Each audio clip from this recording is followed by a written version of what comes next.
नमस्कार, स्वागत है चैनल तीर तर्कश में। मैं घनश्याम बादल हाजिर हूं आपकी अदालत में एक बार फिर एक नए मुद्दे के साथ।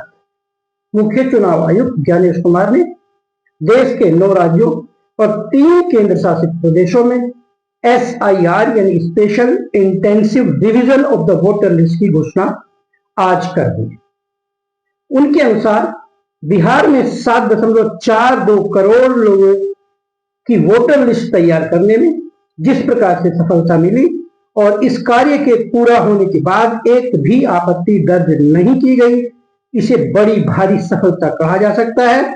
और चुनाव आयोग इस सफलता से उत्साहित होकर देश के 9 राज्यों और 3 केंद्र शासित प्रदेशों में ये special intensive revision of the voter list का फैसला अब ले चुका है।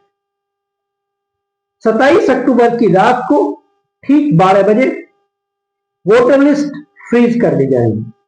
इसका मतलब यह हुआ कि इस समय के बाद इन वोटर लिस्ट में किसी प्रकार का कोई संशोधन नहीं हो पाएगा, इनके साथ छेड़खानी नहीं की जाएगी।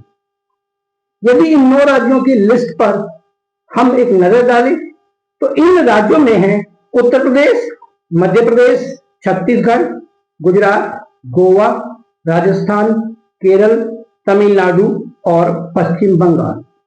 जबकि अंडमान निकोबार द्वीप समूह, लक्षद्वीप और पुडुचेरी 3 केंद्र शासित प्रदेशों में भी SIR की प्रक्रिया लागू की जाएगी। वैसे यदि देखा जाए तो 2026 में 5 राज्यों में विधानसभा के चुनाव होने हैं और वहां के सभी राज्य इसमें शामिल हैं, लेकिन असम को छोड़ दिया गया है। यदि हम इन 5 राज्यों के ऊपर एक निगाह डालें कि ये 5 राज्य कौन से हैं, तो इनमें से केवल असम ही छूटा हुआ नजर आता है। जब ज्ञानेश कुमार से पूछा गया कि उन्होंने असम को क्यों छोड़ा, तो उन्होंने कहा कि वहां पर अभी इस प्रकार का रिवीजन संभव नहीं था, क्योंकि वहां पर नागरिकता के कानून कुछ अलग है और वहां पर NIR लागू है, इसलिए केवल असम को छोड़ा गया है। बाकी 9 राज्य और 3 केंद्र शासित प्रदेशों में SIR की प्रक्रिया पूरी की जाएगी। ये प्रक्रिया 28 अक्टूबर से वोटर लिस्ट को फ्रीज करने के साथ शुरू हो जाएगी। साथ ही साथ 3 नवंबर तक मुद्रण, प्रशिक्षण और डॉक्यूमेंट पब्लिकेशन वगैरह का काम चुनाव आयोग करेगा। जबकि 4 नवंबर से 4 दिसंबर तक BLO बूथ लेवल ऑफिसर घर घर जाकर के गणना का कार्य शुरू कर देंगे। यहां मैं आपको बताना चाहूंगा कि एक बूथ के ऊपर लगभग 1000 मतदाताओं का औसत आता है और इस प्रकार से इन सारे राज्यों और केंद्र शासित प्रदेशों में लगभग 5,33,000 बूथ या फिर कहिए BLO बूथ लेवल के ऑफिसर तैनात किए जाएंगे। इनको पहले प्रशिक्षण दिया जाएगा और उसके बाद निर्देशों के साथ ये घर घर जाकर के वोटर लिस्ट में संशोधन का, करेक्शन का, सुधार का, नाम हटाने का, नाम जोड़ने का कार्य शुरू कर देंगे। लेकिन आम मतदाता जिसे जागरूक होना है, जिसका नाम वोटर लिस्ट में नहीं है और वो वोटर होने की पात्रता रखता है, उसको सजग रहना होगा। हालांकि चुनाव आयोग का कहना है कि BLO एक बार नहीं बल्कि 3 बार घर जाएंगे और इन 3 बार में वोटर को वे बताएंगे कि कौन से डॉक्यूमेंट्स उन्हें लगाने हैं और किस प्रकार से अपने नाम में यदि कोई त्रुटि है, अपनी वोटर लिस्ट में कोई त्रुटि है, किस प्रकार से उसका संशोधन करवाएंगे। तो यानी एकदम सटीक, पारदर्शी और सही वोटर लिस्ट तैयार करने के लिए चुनाव आयोग ने कमर कस ली है। आइए इस शेड्यूल को और आगे बढ़ाते हैं। 4 नवंबर से 4 दिसंबर तक यह प्रक्रिया चलेगी, घर घर BLO जाएंगे। जबकि 9 दिसंबर को मतदाता सूची के ड्राफ्ट का प्रकाशन कर दिया जाएगा और 9 दिसंबर से ही 8 जनवरी तक मतदाताओं के दावे, आपत्तियां संशोधन की प्रार्थनाएं स्वीकार करनी शुरू कर दी जाएगी। ये आपत्तियां वोटर बूथ लेवल ऑफिसर को दे सकते हैं। बूथ लेवल ऑफिसर्स के ऊपर एक इलेक्शन रजिस्ट्रेशन ऑफिसर होगा, जिसको हम निर्वाचन पंजीकरण अधिकारी कह सकते हैं। ये एक एसडीएम के स्तर का अधिकारी होगा। उसके पास भी आप अपनी आपत्ति दर्ज कर सकते हैं और इस ईआरओ की सहायता के लिए उसका एक सहायक एईआरओ यानी असिस्टेंट इलेक्शन रजिस्ट्रेशन ऑफिसर की भी नियुक्ति की जाएगी। वे दावे स्वीकार करेंगे, उनको सत्यापित करेंगे और जो संशोधन करने हैं वे संशोधन किए जाएंगे। लेकिन यदि किसी मतदाता को अभी भी शक है, उसको लगता है कि उसकी बात का सही से पालन नहीं किया गया है, सत्यापन सही से नहीं किया गया है, फिर जिलाधिकारी आरओ, हम कह सकते हैं कि ये आरओ, ये इलेक्शन का जो अधिकारी है, जिला निर्वाचन अधिकारी, उसके पास आप अपनी आपत्ति दर्ज करवा सकते हैं। और यदि वहां से भी समस्या का हल नहीं होता है तो फिर अपने राज्य के मुख्य चुनाव आयुक्त के पास आपकी आपत्तियां भेजी जाएगी और वहां से उचित संशोधन होंगे। लेकिन इस सब के लिए आपको कुछ जरूरी दस्तावेज अपने पास रखने होंगे। हालांकि चुनाव आयोग ने प्रक्रिया को बहुत सरल बनाने की कोशिश की है और उन्होंने कहा है कि जिन मतदाताओं के नाम 2002-2003 की वोटर लिस्ट में हैं, उन्हें किसी भी दूसरे डॉक्यूमेंट को देने की जरूरत नहीं होगी। इतना ही नहीं, यदि उनका नाम नहीं है, उनके माता पिता का नाम, उनके परिवार का नाम मतदाता सूची में दर्ज है, तब भी उनको कोई डॉक्यूमेंट, कोई अभिलेख, कोई रिकॉर्ड देने की जरूरत नहीं होगी। लेकिन शर्त यह भी है, ऐसे मतदाता भी होंगे जो उस समय वोट देने के पात्र नहीं थे, जिनका नाम वोटर लिस्ट में दर्ज नहीं था, यानी उस समय उनकी उम्र 18 वर्ष नहीं रही होगी। मैं बता दूं, आपको याद दिला दूं कि एक वोटर बनने के लिए कुछ अर्हताएं होती हैं, कुछ योग्यताएं होती हैं। इन योग्यताओं में सबसे बड़ी योग्यता है कि आप भारत के नागरिक होने चाहिए, आपका जन्म भारत में होना जरूरी है, आपकी उम्र 18 वर्ष या उससे अधिक होनी चाहिए। यदि ये पात्रता आप पूरी करते हैं तो फिर आप वोट देने के पात्र हैं, वोट देने के अधिकारी हैं और वोटर लिस्ट में आपका नाम दर्ज होगा। लेकिन इसका कोई ना कोई प्रमाण आपको देना पड़ेगा। पहले बिहार में एसआईआर के वक्त चुनाव आयोग ने ऐसे 11 डॉक्यूमेंट्स, ऐसे 11 प्रमाण मांगे थे कि इनमें से कोई भी आप वहां पर दर्ज करा सकते हैं।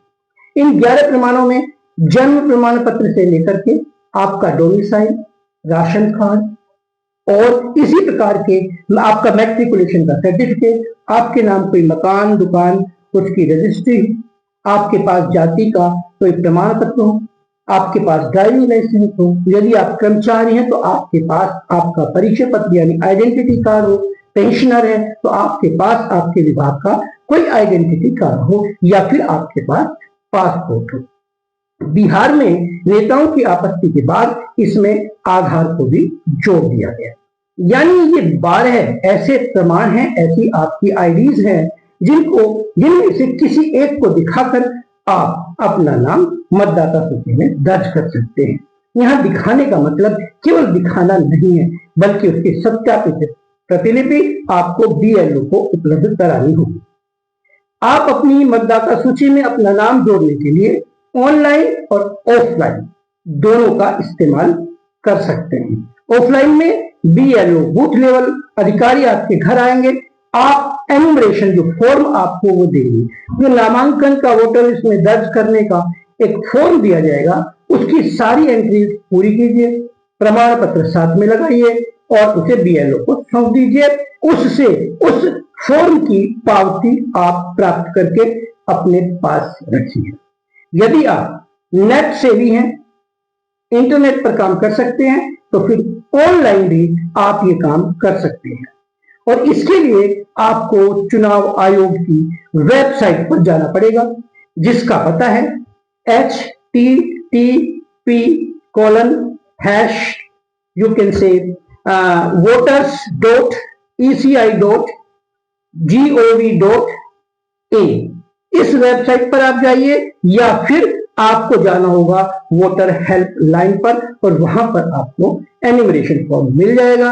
अपनी एंट्री पूरी कीजिए, अपने डॉक्यूमेंट्स उसके साथ आप लगा दीजिए और फिर आपको केवल इंतजार करना होगा वोटर लिस्ट के ड्राफ्ट के प्रकाशन का, उसमें आप दे सकते हैं।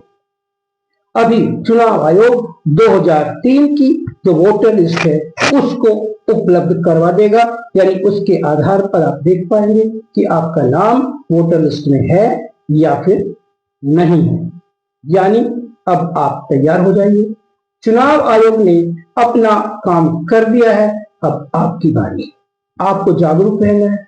वोट के अधिकार का इस्तेमाल लोकतंत्र में बहुत जरूरी है। यदि आपका नाम वोटर लिस्ट में नहीं होगा फिर आप उस वोट के अधिकार का इस्तेमाल नहीं कर पाएंगे और आपकी मनपसंद सरकार नहीं बन पाएगी। हम भी दुआ करते हैं, शुभकामना देते हैं कि ये कार्य इन 9 राज्यों और 3 केंद्र शासित प्रदेशों में भी पूरी तरीके से सफल हो। लेकिन साथ ही साथ चुनाव आयोग को भी इस बात का ध्यान रखना होगा कि ये कार्य केवल सफलतापूर्वक और सही ही नहीं होना चाहिए बल्कि निष्पक्ष होता हुआ भी दिखाई देना चाहिए। खासतौर पर ऐसे मतदाता जो वोट देने के पात्र नहीं है, जिनके नाम अवैध तरीके से वोटर लिस्ट में है, जब उनके नाम काटे जाएंगे तो निश्चित रूप से जिस दल को वे समर्थन करते हैं उस दल की तरफ से हाय तौबा मचेगी। इसलिए चुनाव आयोग को, अपने बीएलओ को, अपने पंजीकरण अधिकारी को, डीएम को और चुनाव आयुक्तों को बड़ा सजग और निष्पक्ष रहकर ये काम करना होगा, क्योंकि लोकतंत्र का मतलब केवल निष्पक्ष होना नहीं है बल्कि निष्पक्ष कार्य होते हुए दिखना भी है। तो हो जाइए तैयार, सब आएंगे आपके घर, एक नहीं 3-3 बार आपकी उस उंगली पर लगेगा तब निशान जब आप देंगे बीएलओ को वोटर लिस्ट में नाम दर्ज करने का प्रमाण। निगाह रखिए अपने चारों ओर, जो मृत हो गए हैं, जो शिफ्ट होकर दूसरे राज्यों दूसरे स्थानों पर चले गए हैं, जिनके नाम धांधली के साथ वोटर लिस्ट में दर्ज किए गए हैं, जो वोट देने के पात्र नहीं हैं, जो किसी दूसरे देश के नागरिक हैं लेकिन छुप करके यहाँ पर रह रहे हैं, उनके नाम कटवाने के लिए भी आम मतदाता को आगे आना होगा। वजह वे लोग हमारे देश की सरकार चलाने के लिए, सरकार बनाने के लिए अधिकृत नहीं है और राजनीतिक रूप से उनका दुरुपयोग किया जाता है। उम्मीद करता हूं ये SIR बिहार से भी ज्यादा निष्पक्ष, सटीक और एकदम सही तरीके से किया जाएगा और भारत और ज्यादा मजबूत होकर सामने आएगा। हमारे लोकतंत्र की बहार देखने के लिए दुनिया है बेताब। हमें रखना होगा सही गलत का हिसाब। आज बस इतना ही, होती है मुलाकात एक नए मुद्दे के साथ। तब तक देखते रहिए चैनल तीर्थाकर्ष।